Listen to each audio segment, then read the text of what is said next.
दोस्तों, आज हम बात करेंगे कि चंद्रयान-3 चंद्रमा पर अब क्या कार्य कर रहा है। लेकिन उससे पहले ये जान लेते हैं कि चंद्रयान-3 ने चंद्रमा तक पहुंचने के लिए कितने लाख किलोमीटर का सफर किया है।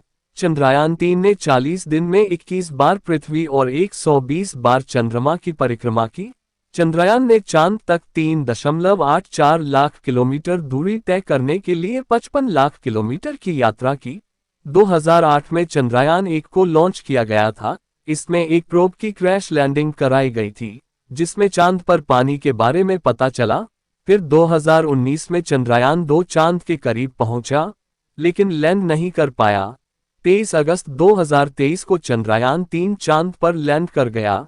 इसरो ने 23 अगस्त को 30 किलोमीटर की ऊंचाई से शाम 5:44 पर ऑटोमेटिक लैंडिंग प्रोसेस शुरू किया और अगले 20 मिनट में सफर पूरा कर लिया। चांद पर सकुशल पहुंचने का संदेश भी चंद्रयान-3 ने भेजा। कहा, मैं अपनी मंजिल पर पहुंच गया हूं।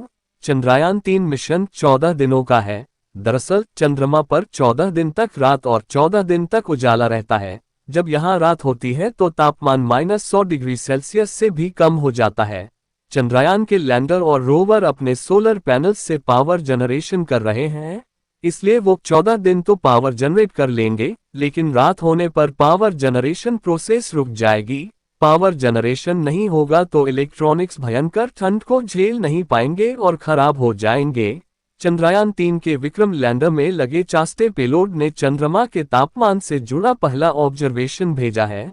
चेस्ट यानी चंद्र सरफेस थर्मोफिजिकल एक्सपेरिमेंट के मुताबिक चंद्रमा की सतह और अलग अलग गहराई पर तापमान में काफी अंतर है।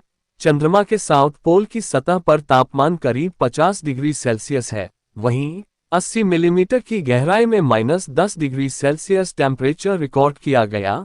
चास्टे में 10 टेम्परेचर सेंसर लगे हैं, जो 10 सेंटीमीटर यानी 100 मिलीमीटर की गहराई तक पहुंच सकते हैं। चेस्ट पेलोड को स्पेस फिजिक्स लेबोरेटरी (VSSC) ने अहमदाबाद की फिजिकल रिसर्च लेबोरेटरी के साथ मिलकर बनाया है। इसरो प्रमुख एस सोमनाथ ने बताया था कि उन्होंने चंद्रमा के साउथ पोल को इसलिए चुना क्योंकि यहां भविष्य में इंसानों को बसाने की क्षमता हो सकती है। साउथ पोल पर सूर्य का प्रकाश कम समय के लिए रहता है। अब जब चंद्रयान-3 वहां के तापमान समेत अन्य चीजों की स्पष्ट जानकारी भेज रहा है, तो वैज्ञानिक अब ये समझने की कोशिश करेंगे कि चंद्रमा के दक्षिणी ध्रुव की मिट्टी वास्तव में कितनी क्षमता रखती है। चंद्रयान-3 के साथ कुल 7 पेलोड भेजे गए हैं। चंद्रयान-3 मिशन के 3 हिस्से हैं: प्रोपल्शन मॉड्यूल, लैंडर और रोवर। इन पर कुल 7 पेलोड लगे हैं। एक पेलोड, जिसका नाम शेप है, वह चंद्रयान-3 के प्रोपल्शन मॉड्यूल पर लगा है। ये चंद्रमा की कक्षा में चक्कर लगाकर धरती से आने वाले रेडिएशन की जांच कर रहा है। वहीं लैंडर पर 3 पेलोड लगे हैं: रंभा, चास्टे और इल्सा। प्रज्ञान पर 2 पेलोड हैं। एक इंस्ट्रूमेंट अमेरिकी स्पेस एजेंसी नासा का भी है, जिसका नाम है लेजर रेट्रोरिफ्लेक्टर ए। ये चंद्रयान-3 के लैंडर पर लगा हुआ है।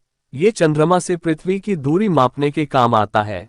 इसरो ने अब तक विक्रम प्रज्ञान से लिए गए 10 फोटो और 4 वीडियो शेयर किए।